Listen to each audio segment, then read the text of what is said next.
Hello, everybody. Welcome to the 2024 Orleans Senate District Debate between Katherine Sims and Sam Douglas. I'd like to thank you all for coming.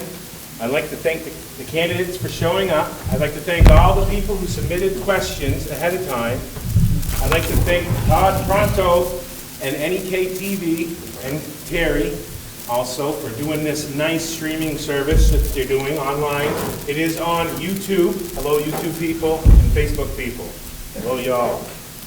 I'd also like to thank Tabitha Armstrong from the Newport Daily Express, who's going to be answering questions and for promoting the event also. I'd like to thank Lake Region Union High School and Kathy McCoy for helping with scheduling and Bob DeRowan for his technical assistance.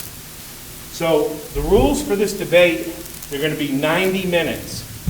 Each candidate will be allowed 3 minutes for opening and closing statements. Questions will be directed to the candidates, and the candidates will be allowed 2 minutes to answer the question. Then each candidate will be given an option for a 1-minute rebuttal if they choose to. We brought the magical lights from the years ago in the legislative breakfast. The orange light is a 15-second warning. The red light means you reach your time limit. And we're going to start with rock, paper, scissors to see who gets to go first. So, works for me.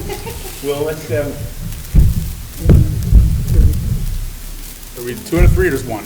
Just 1. That works. So now Katherine Sims has 3 minutes for her opening statement. Thank you so much for being here in person and online.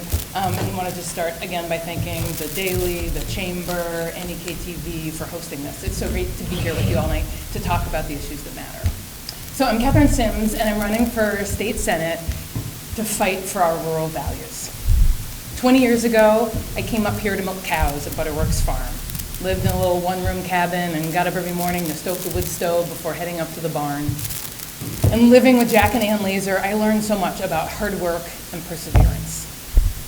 And while I moved here for a job, what I found was so much more. I found a community.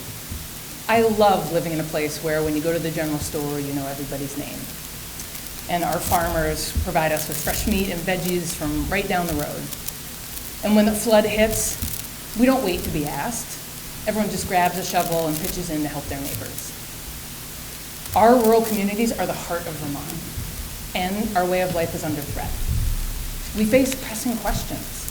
In this economy, how will we make ends meet? Will my kids be able to find a home here, make a life here? Will I be able to retire in comfort and security? And how will our communities evolve without losing what makes them so special? We're at a tipping point. Our future depends on policies that truly support people being able to live and work and raise a family and retire here. And our needs are different than Chittenden County, and too often Montpelier ignores them. It's going to take a lot of hard work and creative thinking to get to where we need to be. But I'm not daunted by challenges. Throughout my whole life, I've tackled challenges head on.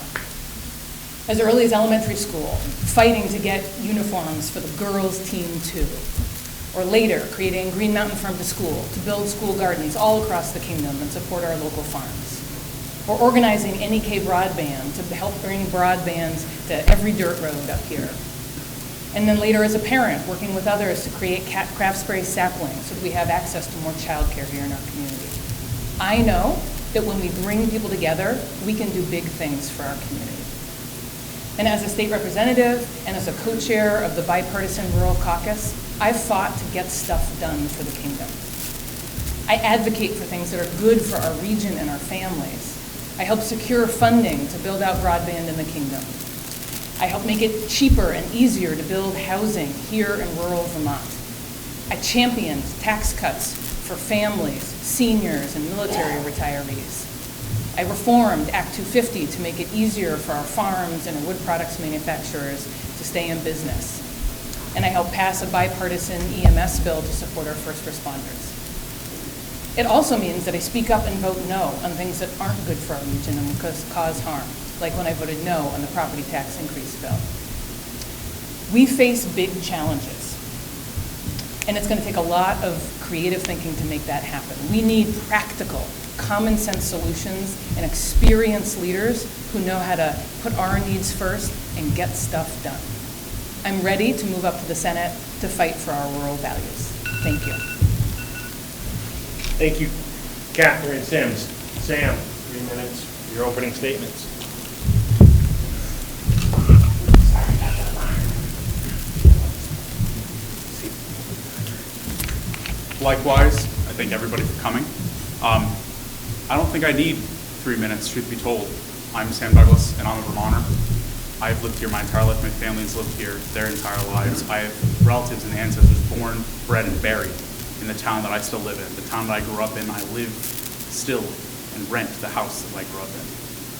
This is the Northeast Kingdom. We have challenges here, and I am acutely aware of them. I know Katherine is as well. In the course of my campaign, in the course of the last 4 years, I've knocked on thousands and thousands and thousands of doors, and I have heard from nearly every single one of them that they can't afford to be here. The affordability is the question that I think this entire race, this entire state election is about. If that problem is not solved, there will not be much Vermont left. The people that have been born and raised here, like myself, can't afford to live and work here. I can't afford to buy a house right now. My family lives on a shoestring budget, a razor-thin budget. Most times, I can't even afford to buy a coffee. Right now, we're facing in Montpelier a supermajority, a partisan supermajority that does not want to work with others, that does not want to work with the governor. And this has been expressed by many people in both parties. And I think that is a problem that we need to solve. We need balance in Montpelier. We need balance in all things, in all parts of life. That is a fundamental aspect of that I think has made Vermont great for so long. Look at Jim Douglas's memoir, one of my Everests to get because there's so few copies printed. He talks about his time in Montpelier when the party lines were blurred, when there wasn't fighting back and forth, when people could find common grounds on the issues that affect all Vermonters. And it doesn't matter whether you're red or you're blue, white, orange, indigo, it doesn't matter. Vermonters are Vermonters, and the problems that we have affect all of us. Chittenden County should not run the state. The Northeast Kingdom should not run the state. Vermonters should run the state. I'm running for Senate because I want to fight for the Northeast Kingdom, to fight for my heritage and my culture, the things that I grew up with, that I want my kids to grow up with, if we can have kids. And I want to make a difference, and that's why I'm running. And I know I have the patience and the fortitude to get things done. In my work with mental health, I work with a wide variety of people. I've sat for 13 hours, sitting at a dining room table at the facility that I work with, talking to people with suicidal ideation, trying to get them back to a semblance of normal living. Those are the things that I do in my day-to-day, with the volunteer work that I do, Meals on Wheels, Northeast Kingdom Council on Aging. I'm concerned with the rural Vermonters that I represent. I hear it constantly, every door I go to, every meal I deliver, every person I talk to. Vermont has problems that need to be fixed, and it's not going to get fixed with a supermajority that will not work with anybody else but themselves. So again, thank you all for coming, and it looks like I did take all 3 minutes. So.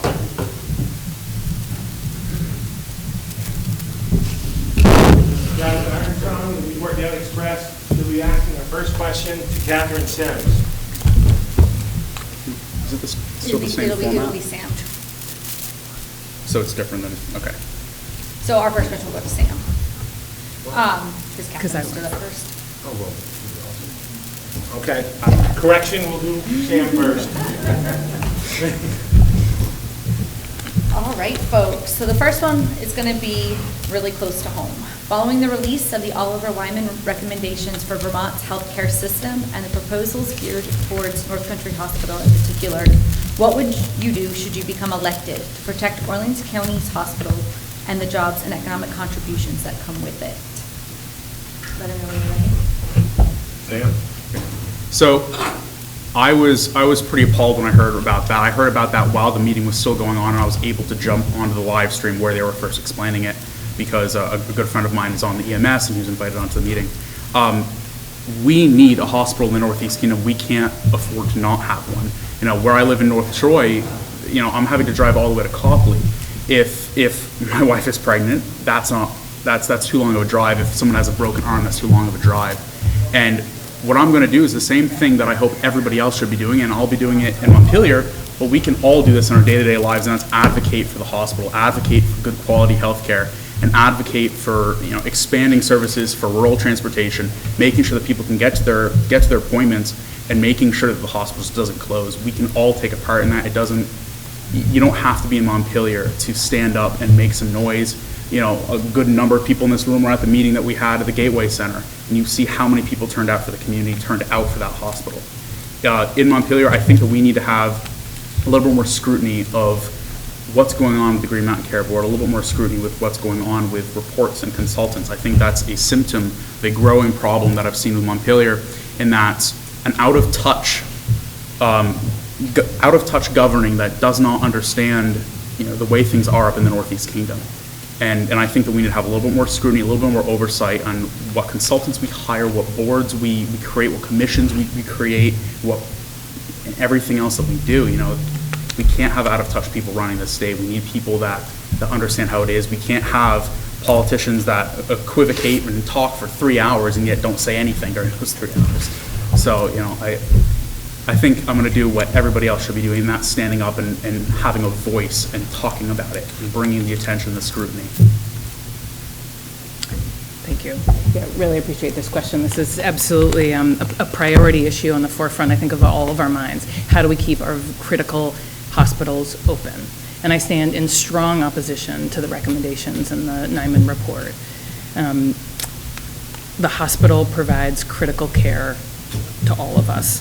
And what's particularly frustrating about this report is that our community's voice, I think many of us attended the public meeting in advance of the final report. That room was packed with people talking about how there had been a life or death situation where had North Country not been there, lives would have been on the line. And not only were our community's voices not heard, there were significant inaccuracies in the data in the report. The number of emergency department visits, for example, Oliver reported they were 10,000 when really we had 17,000 visits to the emergency department. And so to base recommendations around closing or downsizing a hospital to a 16-hour urgent care facility based on inaccurate data is incredibly frustrating, and have been pushing the Agency of Human Services and the Green Mountain Care Board to publish a retraction or an addendum or work with the consultant to amend the report so that it's based on actual factual data. And I also want to talk about some of the things that I've already been doing to respond to this report. In advance of the release of the report, I worked with CEO Tom Frank to invite Chair Lori Holton, Chair of the House Healthcare Committee, up to North Country to tour the facilities and see in person the quality service that's being provided. We also visited Journey to Recovery and the front porch, the new 24-hour mental health care facility right next door, and the urgent care on Main Street, so that leadership in the House could see and experience in real time the innovative work that's happening, the commitment to quality and care, and hear firsthand about the strong financial position of the hospital. Tomorrow, with many of my colleagues, we'll be meeting with the Speaker of the House and someone from the Pro Tem's office at North Country again, so that we are standing united, that this hospital is critical to our community, and needs to remain open, and will continue to highlight the financial stability, the partnerships that are happening, and finding real ways to lower the cost of health care for all Vermonters. So, thank you. Katherine. Sam, would you like a rebuttal for a minute? Sure. And my rebuttal is that I'm very happy that we agree on this issue, and because I think everybody in this room agrees on that issue, and I think everybody in the Northeast Kingdom agrees on that issue.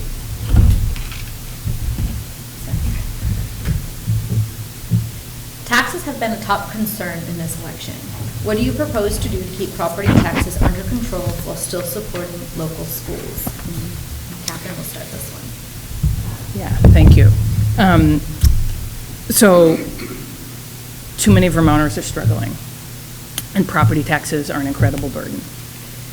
And our schools are incredibly important. They are under significant pressures. School spending was up $200 million this year over last year, in part because of the ending of the federal COVID relief funds, a 16% increase in healthcare costs, longstanding deferred maintenance, and inflationary pressures.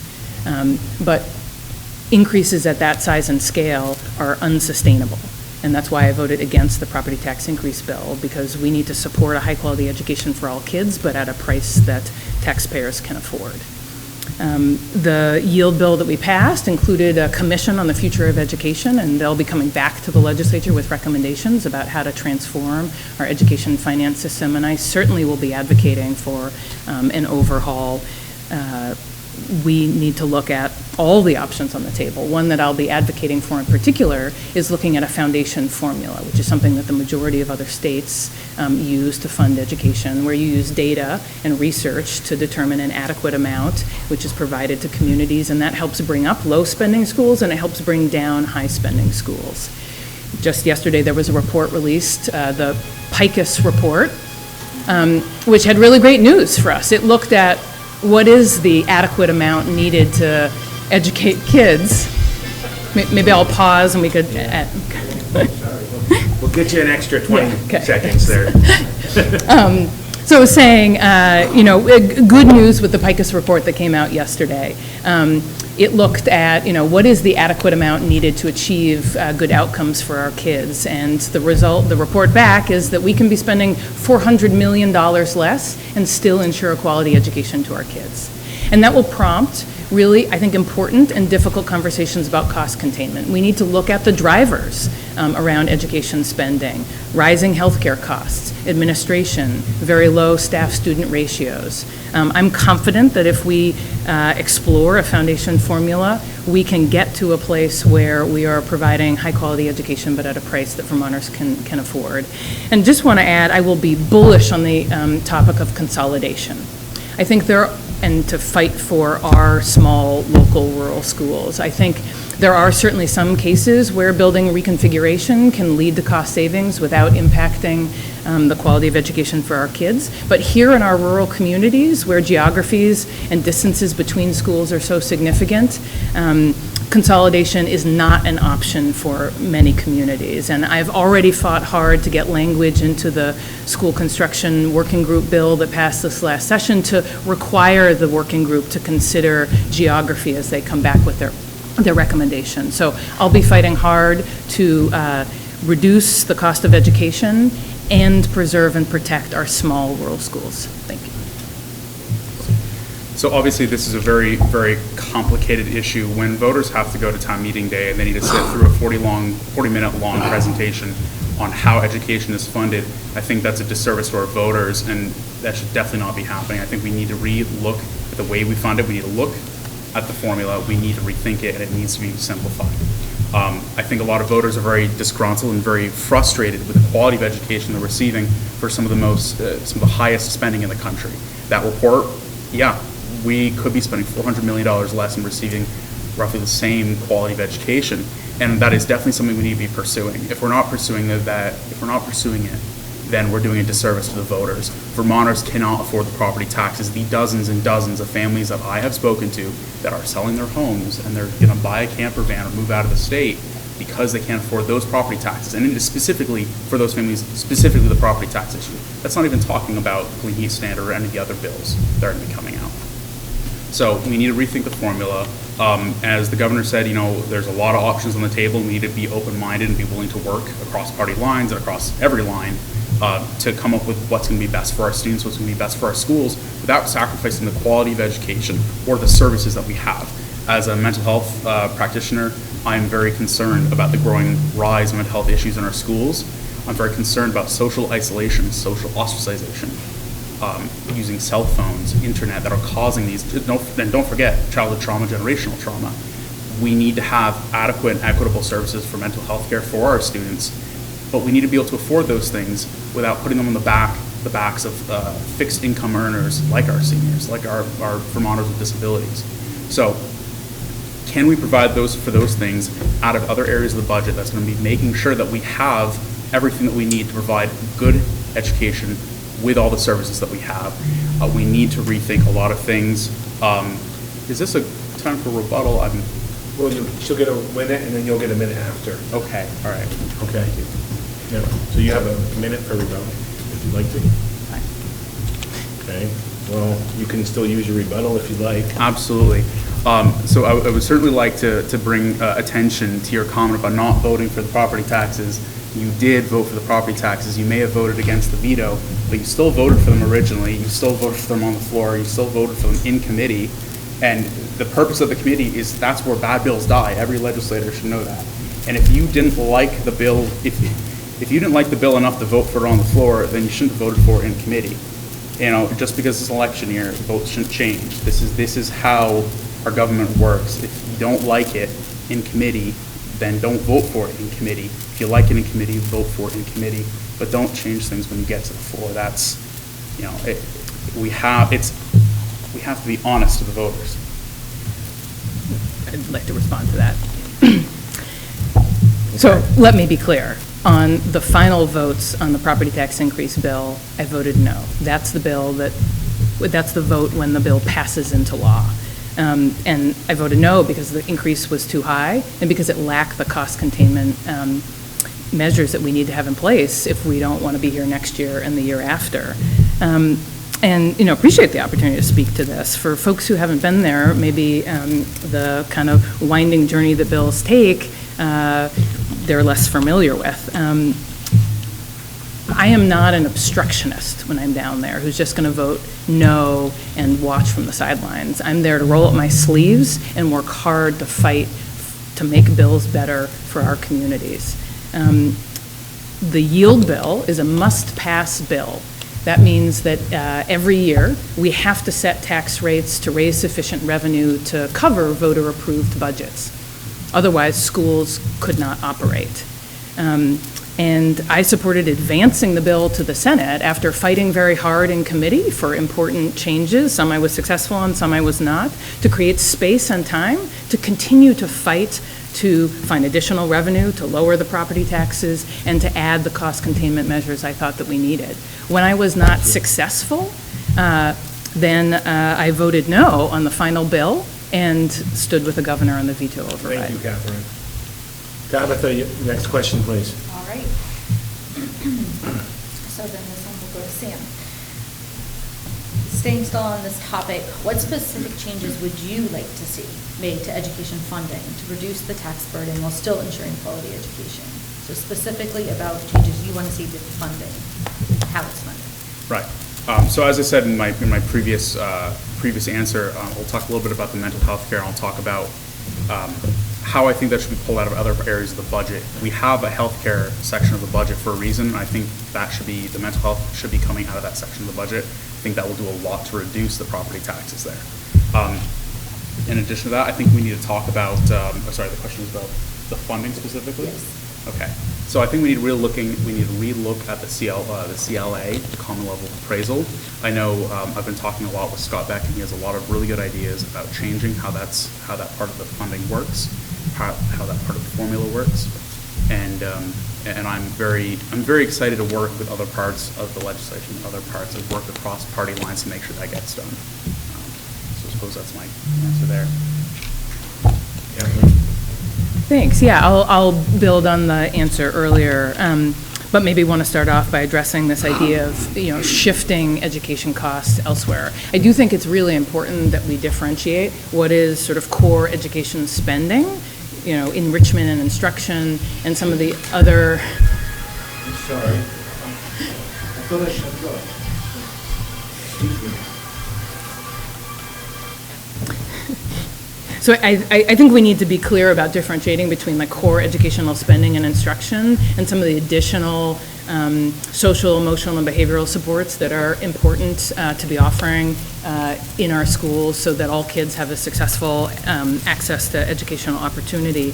And I think we have to be careful about suggesting that that money just come from somewhere else. There aren't that many other pockets, and if we shifted the social, emotional, and behavioral supports outside of our education fund, we would have to raise additional revenue through income taxes or other sources. So I guess I'd be curious to hear a little bit about where my opponent thought that money would be coming from. I think what's really important in this moment is difficult and important conversations about cost containment.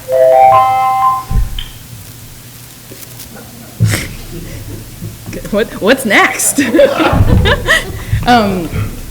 As I said before, one thing that we looked at last session that I hope we continue advocating for is how most other states fund education with a foundation formula where we use data to determine an adequate amount to achieve educational outcomes, weighted, of course, for different factors in communities like rurality and sparsity.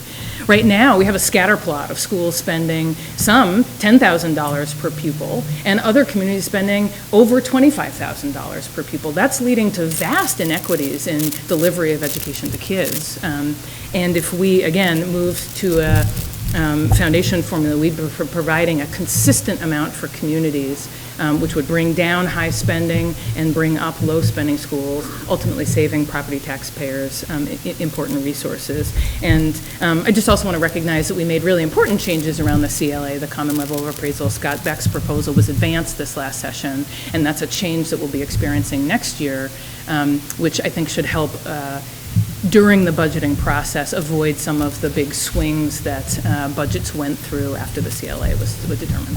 Thank you, Catherine. Sam, you have a minute for rebuttal. Well, it's lovely to hear that you don't want to raise taxes. I wish that had been more of a focus in previous years. We have areas that we can go into the budget and we can find money for by shifting and finding our priorities. My priority is mental health for our students. My priority is good health, good education. You know, I think that should be the priority of most Vermonters. Maybe we should have that priority when we make our budgets, and we can find places in there to get the money out there to get it off the property tax. If you want to lower property taxes, you have to be willing to look at other options. And I think adjusting the budget for what's important and prioritize that. You know, what's important? Is it not moving around the budget, or is it lowering property taxes? And I think we have to be willing to consider that. So it's saying where's the money going to come from? We don't have any money. What's our priorities? Because we have the money for the things that we prioritize. You have 1 minute for rebuttal also, Catherine. Thanks. Yeah, and part of how school budgets are determined right now is school boards set those budgets, having really important conversations about their priorities for their community, and then voters choose to adopt and approve those budgets. And then all of those bills get added up and sent to Montpelier, where we are obligated to set a tax rate to raise that revenue. 30% of our education fund comes from property taxes. The remaining 70% comes from other statewide sources that are fixed. Meals and rooms, sales and use, the lottery. And again, if we shifted some of those expenses out of our school budgets, we would have to find other ways to raise those revenues. Again, I think our focus should be working with school boards to find ways to be as efficient and effective with our resources, prioritizing kids' health and educational opportunity for all kids within the budget that Vermonters and property taxpayers can afford. Thank you, Catherine Sims. Tabitha, next question. All right, so Catherine will start this round. Vermont consistently faces significant budget pressures beyond just education, yet many in Montpelier call for increased investment in critical areas like healthcare, housing, and infrastructure. How can legislators balance addressing those budgetary constraints and the education budget while still funding all the needed services and not making Vermont affordable? Yeah, thank you. So too many in our community are struggling. Housing is scarce, healthcare costs are through the roof, property taxes are a heavy burden, and we absolutely need to stay focused on making Vermont more affordable so that people can live and work and raise families and retire here with dignity. I have on my website an 8-point plan about how I will work to make Vermont more affordable, and I'll, at a high level talk about that now and hope that we have more opportunity this evening to really dive into the details. I think it always begins with making government more efficient. Every year, the budget conversation is, what programs do we no longer need? What can we scale back? What is a more urgent priority that we have to make space for? And I think, for example, the General Assistance Motel Housing Program is one where we really need to think about whether that's the best long-term strategic use of our resources. So after we've had that important conversation about being as efficient as possible with our resources, we need to continue to focus on lowering the cost of housing, health care, property taxes, and utilities. so that the middle class is not feeling the strain in the way that they are right now. And it's also about making smart investments. How do we provide grants and loans to help small businesses start up and create more jobs in our community? How do we build flood-resilient communities so that we're not spending enormous amounts of our resources cleaning up after the fact around extreme weather events? And it's also, I think, always thinking about smart tax policy. Not only what are our taxes, but who's paying for them and in what ways, and shifting that burden from our middle class. I've helped champion tax cuts for families with the creation of the child care tax credit here in Vermont, expanding the exemption for Social Security exclusion for seniors, and creating a exemption for military retirees. And I want to continue that work to provide tax cuts for the middle class by looking at people who make over $500,000 and how they can pay their fair share so that we can lower taxes for the average Vermonter. Thank you, Catherine. Sam, you have 2 minutes. Would you mind repeating your question? It was a long question. Vermont consistently faces significant budget pressures, in addition to education taxes. Yet many in Montpelier are calling for increased investment in critical areas like healthcare, housing, and infrastructure. How can legislators balance addressing these budgetary constraints while still funding these services and education and not making Vermont more unaffordable? 2 minutes will start now. Thank you. Again, affordability is the green. Again, affordability is the number 1, number 2, and number 3 issue for all Vermonters. Every door I go to, people are telling me they're going to leave the state because they can't afford to live here. I think that is a serious problem that we need to address. And we can't go down there and we can't vote for things that are going to raise the cost of living for Vermonters. I draw attention to the Clean Heat Standard, the Affordable Heat Act. Both of those bills are, as we're all very aware, are going to raise the cost of heating for Vermonters significantly. It's unconscionable the way that the spending has been under the supermajority in Montpelier for the last number of years. What we need to be doing is we need to be building a stronger economy, and we can do that through very, very specific legislation. We can be reducing the number of taxes and fees for startups. In the first 5 years of a business, that is when they're most vulnerable, and that is when we see most businesses die. What we can be doing is we can be removing or reducing those taxes and fees for those first 5 years. We can be expanding our portfolio of commercial real estate to allow certain businesses to open up in Vermont. If you want to open up a brewery, you can't do it in an office space. You need to have high ceilings. You need to have adequate water and electrical connections. These are very specific things you need for very specific businesses, and by expanding our catalog of commercial real estate, we will be able to attract more businesses that would otherwise not come here. The governor had a plan to do this earlier this year that I really liked, of providing grants, providing funding for developers to come in and do that. But again, the affordability question is the number 1 thing for Vermonters, and we can't be going down there and raising more taxes. All I hear is this tax, tax, tax. And every time I hear the word investment, I just think it's more taxes on Vermonters, it's more taxes on property owners, it's more taxes on your income. You know, the payroll tax is lovely. I've spoken to dozens and dozens and dozens of daycare providers and parents. Most parents I talk to don't even have kids in childcare. My mother runs childcare, and she understands, as many others do, that it's just taking money out of one pocket and putting it into the other pocket, and all it is just another tax on Vermonters, and we can't have any more. Thank you, Sam. 1 minute.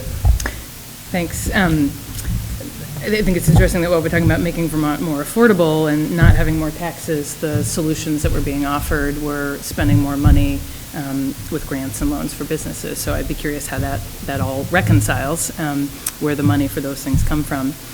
And since the Clean Heat Standard was mentioned, I thought I would just respond about that.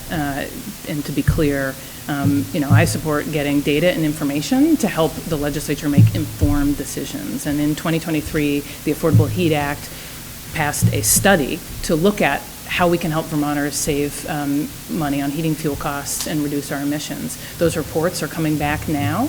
The bill did not pass a carbon tax or require anyone to change anything about their heating system. That is a decision for the legislature to make in 2025. And as the reports come back, the estimates about the impact on the cost of fuel are alarming. $1 to $4 a gallon, and there is no way that I can support anything that would raise the cost of fuel for Vermonters right now. And I'll not only be voting no, but be working hard to make sure that the bill doesn't advance and isn't adopted by the legislature. Thank you, Catherine. Sam, you have a minute. Okay. It's very interesting that my talking about grants is not a good thing, even though you also talked about grants when you first answered the question. So grants aren't good when I say it, but they're good when you say it. And I would also like to refer back to, you say you didn't vote for the Affordable Heat Act, or sorry, you did vote for the Affordable Heat Act because it had a study and you wanted to get the data, you wanted to get the information. That's lovely, but in 2022, when the Clean Heat Standard was brought up, which was the first iteration of the Affordable Heat Act in 2022 versus 2023, you voted against an amendment to give a study period, to give that study to the Clean Heat Standard in 2022. So you don't like studies in 2022, but you like them in 2023 on essentially the same legislation. And I'm just wondering if this is an election year sort of thing, or what it is, because you can't have it both ways, really. 15 more seconds. Oh, no, that's fine. Okay. Okay. Thanks. Tabitha, next question, please.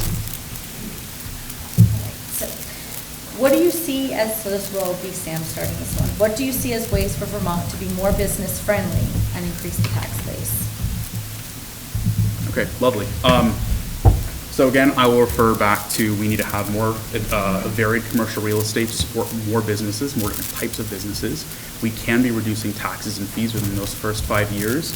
And we can be, we also need housing. That's another big thing. You can't have new businesses come in if you're not going to have the housing base to support those people. We can create more housing with Act 250 repeals or reforms. And I think that's going to be a very important part of the conversation. I'm sure you agree in this coming legislative session. We can have a modified Act 250. We can repeal Act 250 and replace it with a system that does essentially the same thing that Act 250 does, the things that we like it doing, the things we don't like it doing. And I've been very clear on this in the interviews that I've given, is that what I like about Act 250, and I think what most people agree that they like about Act 250, is that it protects our crucial ecological areas, that it preserves our natural landscapes, that it, we're not going to have billboards. And I think we can still accomplish those things while allowing residential properties to be developed. Act 250 was never really intended to restrict residential growth. It was intended to restrict commercial growth and to protect our tourist appeal. So we can repeal or reform Act 250 to accomplish what we want while also allowing what we do want. And I think that's what we're going to have to do. New Hampshire shares the same problems that Vermont does, and that's a very, very aging housing stock. A lot of our homes, so many of them, were built 80 to 100 years ago. And the truth of the matter is that we just need more houses built very, very quickly. In my work as a realtor, I see so many homes that don't go for FHA. They just will not. And I've, again, as someone who's trying to buy a home, trying to find a property that isn't just thrown together, the landlord special throwing, paint over the light switches, has been fairly difficult within our price point. So. Thank you, Sam. Catherine, you have 2 minutes. Yeah, thanks. And again, the question is, how do we support small businesses in our region? So what do you see as ways for Vermont to be more business friendly, help increase the tax base? Yeah, often hear from folks that it can feel like death by a thousand cuts, that all of the individual regulations layered upon make it feel nearly impossible to start up and sustain a small business here in Vermont. And have worked hard to tackle some of the challenges that our working lands, our farm and forest businesses face here up in the kingdom, knowing how important that is for our economy. And so that's included reforming Act 250 for our farms and our wood products manufacturers. Over a period of the last 2 years, have been able to help loosen the hours of operation regulations and the prime ag soil mitigation fees that would be required by wood products manufacturers to start or grow their business, as well as address the barriers around accessory on-farm business development. So many of our farms are diversifying their products to stay viable. And while a farming is exempt from Act 250, those accessory businesses were not. This last session was able to move an amendment on the Act 250 bill to ensure that if you diversify your farm, you're not subject to Act 250. So have worked hard already to remove regulatory barriers that make it difficult for our working lands businesses. have also worked hard to try to help support the forest economy with a VITA loan program to provide access to low-cost capital for loggers getting into logging to help afford the skidder, cut-to-length machine that's needed, especially as our winters get warmer and the number of days you can be out logging diminish. So it's about regulatory reform, low-cost loans to help start up, and as Sam said, housing is another key piece. It's intersectional, addressing, related to so many challenges that we face in our community. And that's why I stood with the governor and a group of tripartisan legislators to introduce a housing bill to make it cheaper, faster, and easier to build even in rural Vermont. And many of those provisions were included in the final Act 250 bill that we passed this last session. And Katherine, Sam, you have a minute for rebuttal. Sure. I admire the talk about having farm businesses and agricultural businesses. But the truth of the matter is Vermont is the 45th state in business friendliness. We are voted the last state or the worst state to start a business in 2024. And across the country, people see that, and business owners don't want to come here. They don't want to start a business here. A friend of mine, he runs an international chemical storage company, and he would like to bring manufacturing to the state of Vermont, but he doesn't want to because he knows that our business policy and our business culture here is terrible. And we need to be supporting a wide variety of different businesses to create that business growth. I think Orleans County in particular has a great opportunity for that, especially around Barton and Orleans, where we have the logistics hubs of those interstates, where you have the Port of Montreal to the north, you have Boston, you have New York City, you have Buffalo, and that land use bill, I don't believe that is going to be helping our residential development. From what I've seen, that's going to be helping Newport City, and it's going to be helping Burlington. It's not going to be helping Irisburg. It's not going to be helping Troy or Westfield or Jay or many of the other rural towns. And that is something that the governor has been very clear on for that particular bill. Thank you, Sam. Katherine, you have 1 minute rebuttal. Yeah, well, the details of the bill really matter and have worked hard to advance many of the recommendations put forward in the bill that I co-sponsored with the administration and tripartisan group of legislators, and include a number of different ways that we can incentivize building, including up here in rural Vermont. And so we were able to include a tax freeze for folks who take on blighted and abandoned buildings. So if you purchase a property and you're going to turn it into housing, the value will be set for 5 years at the grand list, and you can make improvements as an additional incentive to help people take on rehabbing some of that existing infrastructure that we have in our communities. Also able to advance a number of grant and low-cost loan programs for private developers, knowing that often they can make dollars go a little bit further than our nonprofit housing partners. So that's grants to bring dilapidated units back online, and grants for private developers to take on larger rental housing project development. And the Rural Caucus, we fought hard to make sure that every community, including our small rural communities, have an opportunity to grow by adding an amendment that fully exempts housing development in our villages, not just our big downtowns, from Act 250 for the next 3 years. And that will be significant for our communities here. Thank you, Katherine. Tabitha, next question. So Katherine, we'll start this round. I'm just rephrasing the question. A lot of these came in from readers. So you both mentioned housing tonight, and you've also mentioned, the need for increased infrastructure spending. So would you consider raising taxes if needed to cover the cost of these much-needed investments? And if not, can you specify exactly where you believe cuts need to be moved in the state's budget to achieve that balance? Yeah, thanks. I think this is a both and kind of question. Again, the kind of top number one item on my affordability plan is about making government more efficient and effective. And there are a number of programs, like I think the Vermont Economic Growth Initiative, VEGI, or Efficiency Vermont, or the General Assistance Housing Programs are existing programs that I think we need to look at to make sure that they're being run efficiently and effectively and really delivering what we need up here in our rural communities. So yeah, absolutely. I think that there are savings that we can find within our existing budget to better allocate towards our priorities around housing and healthcare, elder care, and lowering property taxes. And I also think we need to shift the burden from the middle class. that I have, again, supported and championed tax cuts for families, seniors, and military retirees. And I think we need to do more. We need to fully eliminate the income tax on Social Security. We're only one of 9 states that still has that in place. I think we should continue to expand the child care tax credit for families and fully exempt military retirees from taxation on their pension.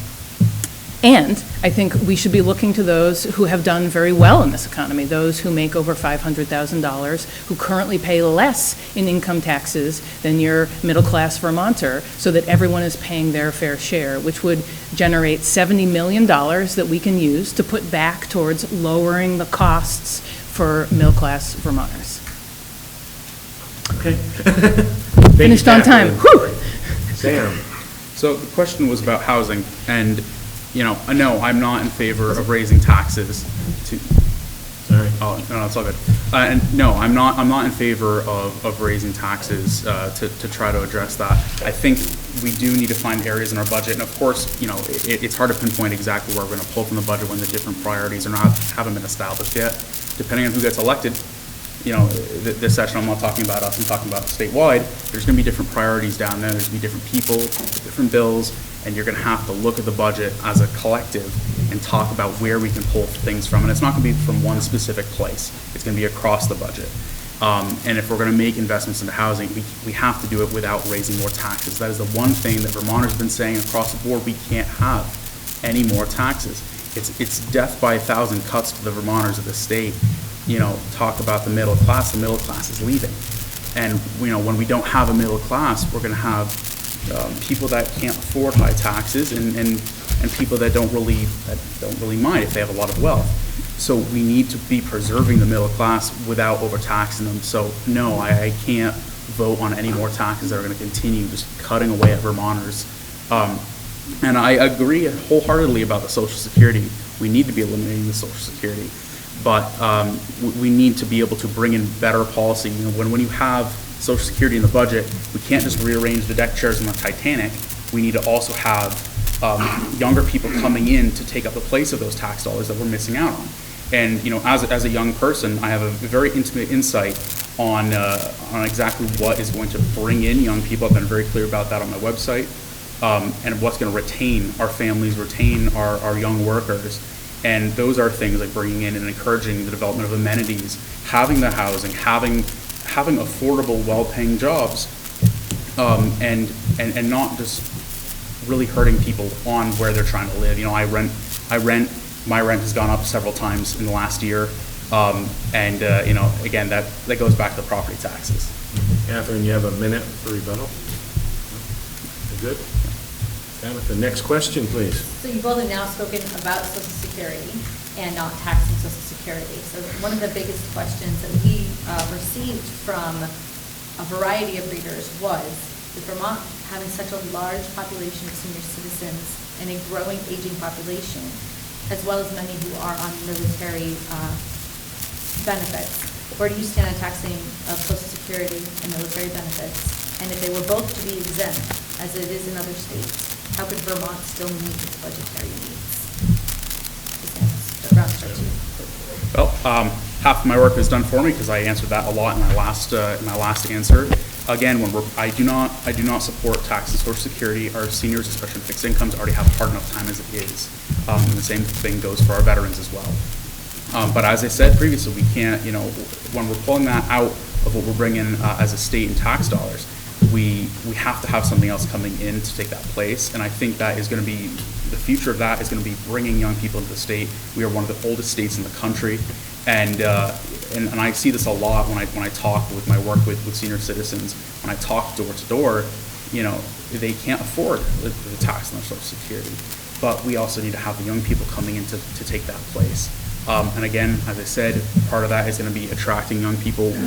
We need to be pushing more trades. One thing that I've seen a lot of, and I experienced this myself growing up, so when you're pushing young kids just college, how many of them come back when they go to college out of state? There's a lot of them that stay out of state. And I think we need to be doing a lot more to attract and retain the young people that we have, because those are going to be our tax base going forward. the younger generations are our workers. They are our families. They are a significant portion of our tax base, and without the younger generations, we're not going to be able to function as a state. So, yes, I do support eliminating the Social Security and the veteran tax and veteran pensions, but we also need to have additional funding sources to be able to bring in new taxpayer dollars to take the place of those dollars. And I suppose that's all the time I need on that one. Okay. Yeah. Catherine, your turn. Thanks. Yeah, so this is something that we voted on in the past and have strongly supported. So we now have the Vermont Child Care Tax Credit, where families with children get $1,000 per year for every qualifying child. We also increased the income exclusion for Social Security income by $5,000, and we created a new exclusion for military retirees up to $10,000. So those are things I've voted for and supported in the past, and will continue to advocate for. I've sponsored and supported bills to fully eliminate the tax on Social Security income, military retiree benefits. And again, as I said before, I think the key here is shifting the burden from the middle class to those who have benefited from our current economy, those making over $500,000 in corporations who, again, are paying less in income taxes than the average Vermonter right now. And so if we ask everyone to pay their fair share, we can generate sufficient revenue to offset those tax cuts to families, seniors, and military retirees. Sam, you rebuttal? Okay. Next question, we'll start with Catherine. Though Vermont's median income is around $41,500, and Orleans County alone is about $34,000, the legislature voted to increase their pay to a base rate of about $30,000, plus food, lodging, and mileage reimbursements. Where do you stand on this increased pay scale and the ongoing conversations about further increasing legislative pay and benefits? Yeah, thanks. I think this is a really important question. So our legislature makes really important decisions that affects all of our lives. And if we want to have good, well-rounded decision-making, we need folks who have a diversity of everyday lived experience at the table weighing in on those conversations. And in order to do that, I think we need to make public service more accessible for diversity of Vermonters. Currently, legislators are paid a stipend of $13,000 and receive no benefits. And that makes service inaccessible for too many Vermonters. And the bill that was considered in the past would bring up the legislative salary to the in line with the average median salary of $35,000 per year. And you know, we're seeing a troubling trend right now. There are 7 new candidates for office that are walking in without any competition, and there are 50 incumbent legislators who have no opponents. And without any competition, Vermonters don't get an opportunity to weigh the different choices, to hold their legislators accountable. Without that competition, and without making service accessible to a variety of Vermonters, I don't think we have the diversity of views that we want at the table, making decisions about how we make Vermont more affordable. And so I stand by that, I think, really important conversation about, you know, and this isn't about people getting rich or making a bunch of money. It's about making public service accessible to the average Vermonter so that we have those common sense perspectives at the table to talk about the issues that are top of mind for Vermonters right now. So I am one of those Vermonters that makes the $35,000 or less a year, and I'm having no real issue running for office. You know, raising and doubling a salary, adding benefits, you know, extending the length of legislative session, those are all things I do not think that the state of Vermont needs. It is a job of service. It is not a job of attaining wealth.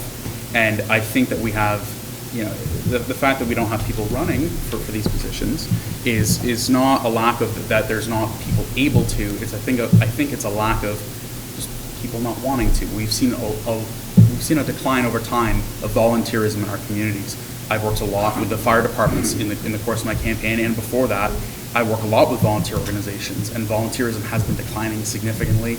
And I don't think it has much to do, unfortunately, with the fact that people aren't able to afford it or not willing to take that step. I think it has a lot more to do with it that people, unfortunately, just don't want to. And that's why I give great respect to anybody that's willing to step up to run for any office. I'll make that very clear. I think one thing that this legislature could have done that would have made it a lot easier for people that are my age or people of any age and people of varying backgrounds and varying socioeconomic classes to run for office and to take that step forward is we putting caps on the amount that candidates are able to spend in their campaigns, putting a $10,000 limit on Senate campaigns, putting a $5,000 limit on House races, and maybe having no limits for statewide because it's so expansive. There are things that we could do to make it easier for people to run. And I have championed, well, maybe not championed, but I've talked a lot about anti-incumbency, putting in term limits for people. Those are the things that are going to make it easier for younger people to run. Those are the things that are going to make it easier for most Vermonters to want to step up and do this. Raising salaries, extending the length of legislative session, those are not things that are going to help out everyday Vermonters, of which I am one of them, and I am running. Yeah, thanks. Just want to be clear that the legislative pay bill did not include anything about extending the legislative session. I certainly think that our current system of January through May is adequate to accomplish the work that we need to every year. And the reality is there's a long list of legislators who have retired very early. I'm sure my colleagues here in the audience will remember Lucy Rogers, an incredibly smart, hardworking, passionate legislator who explicitly stepped down after her second term because she could not afford to serve, even though she was doing an excellent job and cared deeply about improving the quality of life for all Vermonters. And I've tried hard to recruit candidates. I've met tons of people who would be excellent at the job, would love to serve their community in that way, are all for it until they hear the details of the position, and they're not able to make it work within their life. And I think we all miss out when qualified, engaged, passionate, committed public servants aren't able to find serving the legislature accessible, and that we miss out when we don't have that diversity of perspective at the table. So you both talked on the next question. Were you doing a halfway through break? A number of questions come in that were specific to certain topics aimed at the individual candidates. So we have one question each that's very individual. So we'll start with Sam. Sam, voters and opposition members have questioned your ability to serve in the Senate due to your age and inexperience, not just legislative or governmental, as you've never been elected to a position, but also in community engagement and work experience. It was asked why should voters choose you over your opponent's experience, and if you were to be elected, how you would navigate the Senate, create impactful legislation despite those misgivings. Could you hit the ground running, or would there be significant learning curves that could be detrimental to Orleans County? Since this is an individual question, we'll give you 3 minutes and no rebuttal. Okay. Sure. Yeah, and I appreciate the question. I understand the trepidation of the voters. But I already have hit the ground running on a lot of these issues, and I already have worked steadily with numerous members, incumbents who are already elected to the House and the Senate. And as for life experience, I really do question at what age do you magically gain life experience? If I was in my 50s facing someone in their 80s, does that mean I don't have life experience? Am I not old enough? To question the experience of somebody, nobody knows my entire experience of the breadth of my life. I think experience is more than just, the jobs you've been elected to. The work that I've done in mental health, talking to people, again, for hours and hours and hours about very important topics throughout their lives, helping them through their life experiences and talking them back down to a baseline where they're able to go back out in the community. That takes a certain life experience that I think we would all agree. My work with senior citizens, my work with volunteerism, again, I haven't really liked this question. This topic, because I find it mildly insulting to think that someone that doesn't know me can say I don't have life experience because I'm not as old as my opponent. Like, I just do not see how that has any relevancy within this conversation. So I suppose that's my answer. Okay. Katherine, you have been called out over your campaign season for voting for the Affordable Heat Act. We touched on this tonight. It's been asked how you could vote for it in committee and on the House floor, including its passage from House to Senate in 2022 when it was H0715, and again in 2023 before it was amended to a study. In the end, you voted to sustain the veto, or voted against it and voted to sustain the veto. Can you explain your, sorry, I'm reading this question, but it's not. In the end, you voted it through as a study. Can you explain your rationale for supporting the bill through committee and voting for its passage before it was made a study, to your support for the current study? Yeah, so too many Vermonters are struggling with heating costs, among other things. And we've all seen how volatile fossil fuel prices are. And I think we have a responsibility to help all Vermonters shift to more stable fuel sources and not leave our most vulnerable behind. And the intent of the Affordable Heat Act is to help folks save money on fuel while meeting our emissions reductions goals. And I supported looking into that. The study, its job was to say, well, what would it look like to implement a clean heat standard? Would it save people money? What would be the costs of running the program? What would be the impact on fuel dealers and gas prices? And set up a very robust process where all of those stakeholders are at the table designing the standard and looking at the impact of it so that can come back to the legislature in 2025 for the legislature to adopt, amend, or reject. Nothing will happen until there's an affirmative vote of the legislature in 2025. And as I said earlier, as those reports begin to come back and we're hearing from the PUC that it doesn't feel like a workable mechanism for our small state here and that the impact might be to drive up the cost of heating fuels, there's no way I can support something like that. Vermonters can't afford to pay more in heating fuel costs, and so I will absolutely oppose the implementation of the Clean Heat Standard if it increases fuel costs. And, that means not just voting no, but actively working with my colleagues to help them understand the impact of implementation of a program and how it might harm Vermonters, especially rural Vermonters, so that we're not moving forward with it if it raises heating fuel costs. And I think it's that simple. Sam, you'll start the next round. The Agricultural Work, Labor, and Employment Law Study Committee was formed this past legislative session. Act 117 examines the application of Vermont's labor and employment laws to agricultural workers in Vermont. The goal of this committee is to identify potential legislative action to provide additional coverage for agricultural workers. So do you support legislation that would allow agricultural employees to form a union and engage in collective bargaining processes for wages, benefits, and living conditions? Also housing. Why or why not? Thank you. So no, I do not support the legislation. I am a member of the union and I support unions, but in the particular case of, and I'm going to talk specifically about dairy workers here, when you have cows that are in milk and you have workers, and if you go on a strike, if you're not working, the cows still have to be milked, and that is very detrimental to the life and the welfare of that cow. And right there, you're now entering the areas of animal welfare. Is that cruelty to the cow because the workers aren't working? And I know a lot of farmers, and I've spoken to a lot of farmers about this issue, and it keeps coming up with all the farms that I visit and all the farmers I've spoken with, is that they have great they have great relationships with their workers. If they come to them and ask for a raise, they can sit down, they can talk about those things without sacrificing the welfare and the health of their herds.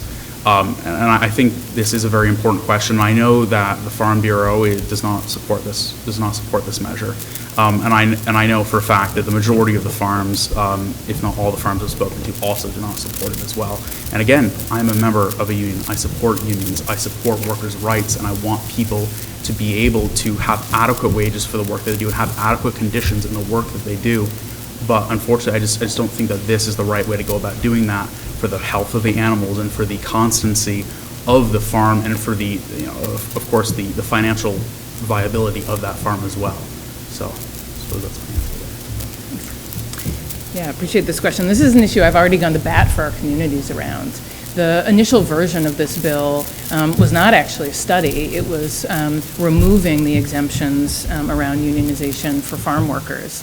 And working with the Farm Bureau and Richard Nelson and others, heard about the concern around what it would mean for our farms and brought in multiple farmers from our community to testify on the topic. And we turned what was going to be a detrimental implementation, doing away with the exemption that currently exists for agriculture, and turned that into a study. And proud that the Farm Bureau and others have been monitoring that closely, and we'll see what the outcome of that is, and we'll continue to go to bat for our region because agriculture is so important, and we need to make sure we're doing everything that our farms can stay viable and in operation. Rebuttal? Katherine will start off this round.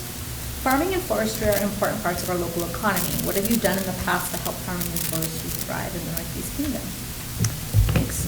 Yeah, so as I said in my opening statement, I came up here to milk cows on a dairy farm and fell in love with this community. Not only worked on a dairy farm, worked on a vegetable farm, helped at an apiary in the off session. I now actually continue to work on a flower farm. It's a nice kind of antidote to sitting in the State House all the time talking with people, to be out with the flowers. Shortly after, coming up here to farm, started Green Mountain Farm to School to create markets for farms and get kids hooked on local healthy food and learning about agriculture with school gardens all across the kingdom. So agriculture and this topic is definitely near and dear to my heart. As I've worked in the State House, I've done a number of things to help support agriculture and the other half of our working landscape, forestry. So as I mentioned earlier, helped reform Act 250 to allow accessory on-farm business development without having to go through Act 250, and reduce the regulatory barriers for our wood products manufacturers so that they can expand without having to go through or pay the same price to go through Act 250. I was the lead sponsor and champion of a right to repair agriculture and farm equipment. Too often, our private for-profit companies are using technology and modern equipment as an excuse to force folks to bring their equipment back to the dealer and pay high prices or have long wait times. And I think if you own it, you should have the right to repair it yourself. And so this bill requires those manufacturers to make available the tools, diagnostic materials, and parts so that folks can repair their own stuff. That passed both the House and Senate last session, but couldn't agree on the final version of the bill.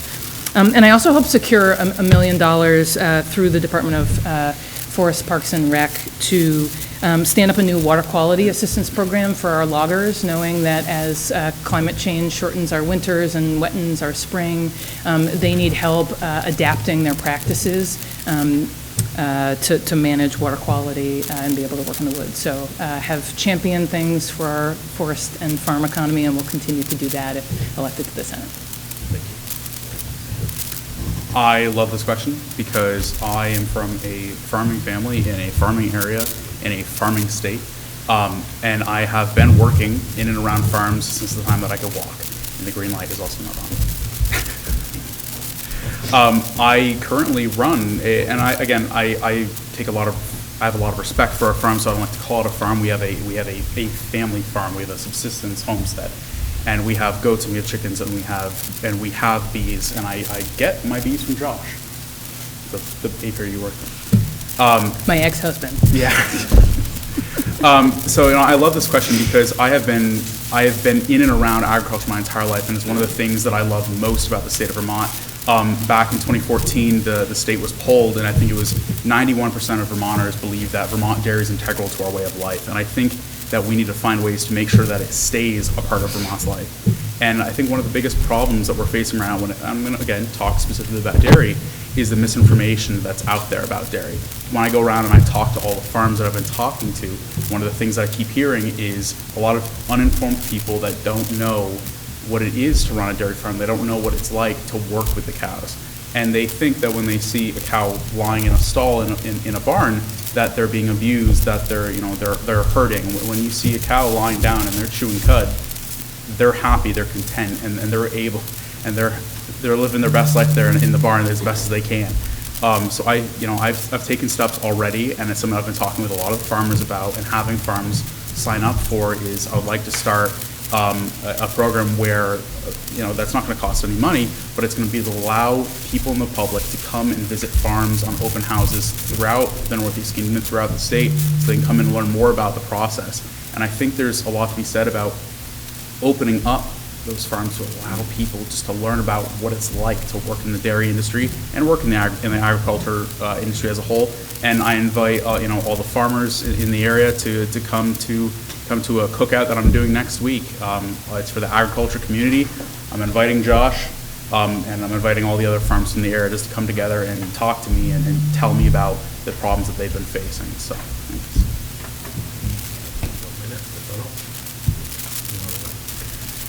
This will probably be the last question. Next time we'll start with this round. Given that Casella is the only landfill in the state, and there's an increasing pressure to move the landfill away from sensitive climate areas, i.e. on waterways, what do you recommend the legislature do to address Vermont's future waste management needs? Right. So, I agree that we need to have a long-term solution for our landfills. We live in a hyper-consumerist society where we produce a lot of trash, and we need to have places to put those trash. And I agree that we shouldn't have those facilities in areas where it is going to leach into waterways. And I also, I applaud the efforts that Kinsella has taken to try to reduce every instance of that leaching as much as possible. And I do support measures to try to find long-term solutions and try to find other locations for those landfills, and not just restricted to the Northeast Kingdom. We should have started the process for finding a new location for a dump years ago. And I'm glad the conversation is happening now. And I really hope that the state doesn't just keep it in the Northeast Kingdom, that we can move it around and we can have it in other areas of the state. And I suppose that's my answer to that question. Yeah, thanks. This is a really important topic for our community, where, the current location of the landfill is, a threat to our water quality and our health and well-being. And it, feels like just one of many examples of where the kingdom gets all the things, right? We get the industrial wind turbines, we get the asbestos mine, we get the correctional facility. And even though we only produce 7% of the waste, we're here accepting all the waste from across the entire state. And that's why, with other colleagues from the region, I've co-sponsored legislation to do a number of things. We've put forward ideas to limit the acceptance of waste so that we don't take it from out of state, and to put a moratorium on the experimental PFAS leachate treatment facility. And I've also co-sponsored bills to develop a long-term solid waste management plan. Right now, the cells are permitted for, another 16 years of capacity, and beyond that, we have no plan. And as much as we try to continue to improve recycling and closed-loop system, it's likely we're going to continue to produce waste. And so our bill looked at establishing a commission to look at alternative sites and make recommendations, and put forward a long-term plan for solid waste. So this is an issue that I've been fighting for our region in the past and will continue to be a strong advocate for moving forward. Time for one more. A rule change by the Legislative Committee on Rulemaking in 2022 requires 35% of new and lightly used vehicles sold in Vermont by 2026 to be zero emissions. By 2030, this requirement is 100%. In 2022, when the bill was passed, emission vehicles were in the state of Vermont, 0% emission vehicles in the state of Vermont were set at 7%. Given Vermont's aging electrical infrastructure, the inability to add the needed green energy renewals to meet that goal, and Vermont's weather, which often leaves people without electricity for days, how is the state realistically supposed to meet those goals? And that one for me. Katherine. Yeah, great. I don't support mandating changes in behavior. I think it's great if folks want to move to an EV. I have one myself, and we have solar panels, but I think that should be something that folks elect to do for themselves. I think the concerns about the lack of infrastructure across Vermont, especially in our rural communities, is deeply concerning, as well as the capacity to generate sufficient electricity. If everyone adopted EVs tomorrow, we'd be burning more natural gas to generate enough power to power all of those cars. And so I think we need to revisit this timeline and move in the direction of creating incentives that encourage people to consider adopting things, but not mandating adoption of new technology, especially before we have the infrastructure or the renewable energy in place to support that. Yeah, so I absolutely do not support those measures. Tabitha said it in the question. Up here in the Northeast Kingdom, with the weather that we have, electric vehicles just do not make sense. Talk about the dump. What are we going to do with the batteries? If we're mandating an entire state to go to electric vehicles, we need to have a recycling system in place for those batteries. We need to have a recycling system in place for the cars. We need to look at the impact that that's going to have on our emergency services. As many of us, I'm sure, are aware, electrical fires, when it comes to electric vehicles, are very dangerous, especially they're dangerous for the operators, they're dangerous for the emergency services. And we need to be able to have a solution to address that. And I think there's just way too many questions surrounding these, and the timeline is way too fast. And I agree, we should not be mandating any one practice. But up here in the kingdom, electric vehicles just do not make sense. A number of years ago, I remember Elon Musk, the man who would benefit from mandates for electric vehicles, as he owns Tesla, an electric vehicle manufacturer. He was saying that the technology is not there and will not be there for a long time regarding electric vehicles. So, no, I do not support the mandates on that, and I do not think that we should be taking any steps towards that without having a lot more stuff in place, including the recycling, including the emergency services.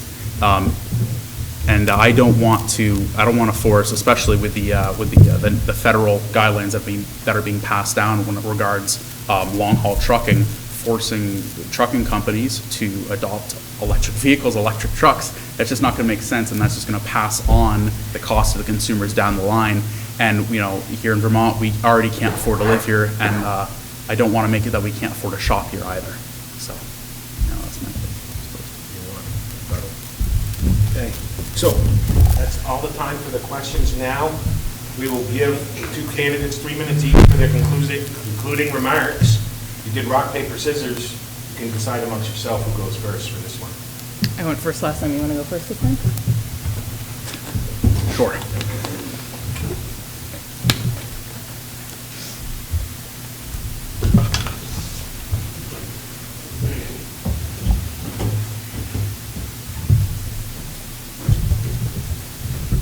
There's very little more that I can say that I haven't already said during this debate.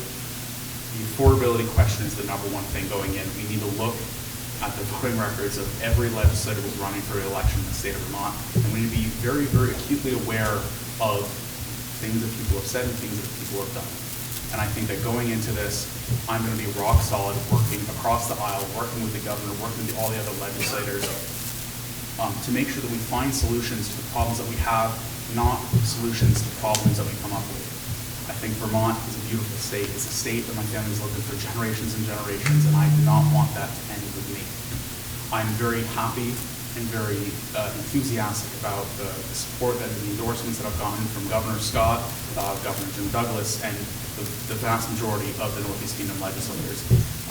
I love this region. It is a part of me. I want to stay here as long as I can. I want to die here and be buried here.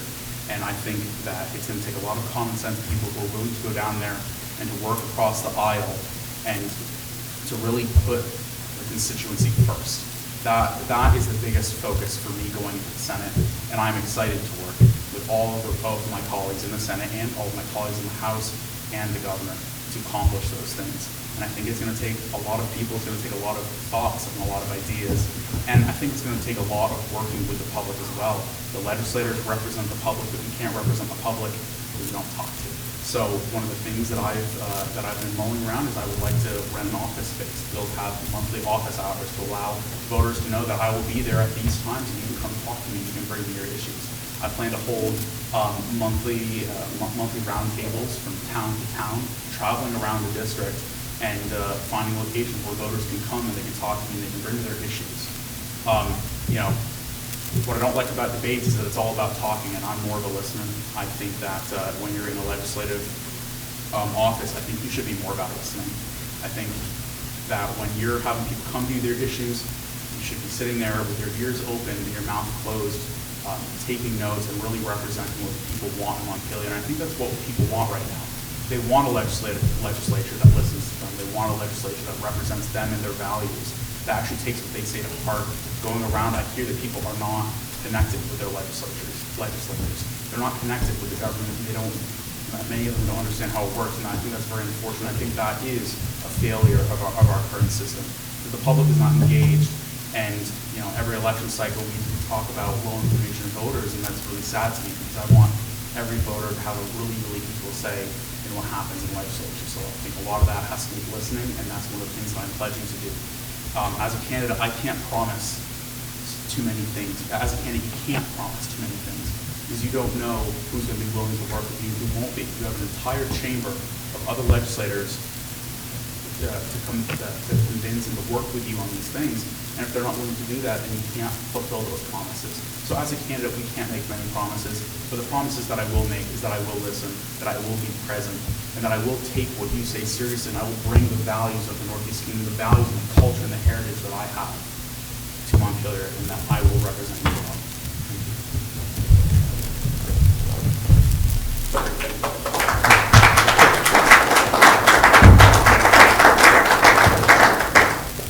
Thanks. I want to start off by thanking Sam for a really civil and respectful conversation, and thank you all again for being here with us in person and online. And I want to close by emphasizing what's at the heart of our campaign, bringing people together to fight for the future of the kingdom. I think we do our best work when everyone is heard, when we find common ground, and we move forward together. Constituents who have been in my district know well that I hold monthly office hours, that I send out regular legislative updates through email and to the local papers, and do comprehensive end-of-session reports. And that I begin every session by reaching out to key stakeholders and inviting folks to respond to a survey about the issues that matter most to them. And there are bills, like the EMS bill, that I've championed that came directly from constituents flagging issues that were important to them that I was able to take action on. And so with Senator Starr's retirement, our region's representation is at a crossroads. We face big challenges, and we can't afford inaction or extremes. We need practical, common sense solutions and experienced leaders who know how to put our needs first and how to get things done. Like Senator Starr, I'm dedicated to working for our region, not a party. I have a proven track record of bipartisan collaboration in the House and getting things done for us. And I'm ready to carry on Senator Starr's legacy as a fierce advocate for the kingdom. I will fight to make Vermont more affordable with tax cuts for the middle class and working to lower the cost of housing and healthcare, childcare, and elder care. And I will work to keep our community safe, to protect public education while reining in costs, and safeguarding those individual freedoms and rural programs that are so essential for us. Whether you're a conservative, a moderate, an independent, a Republican, or Democrat, I want to earn your vote. And I promise that I will always represent everyone in the district, regardless of their party. I know that when we come together, we can build a brighter future, one where everyone can afford to live and work and raise a family and retire with dignity. So thank you so much for your support. Thank you for being here. Together, we can fight for the future of rural Vermont.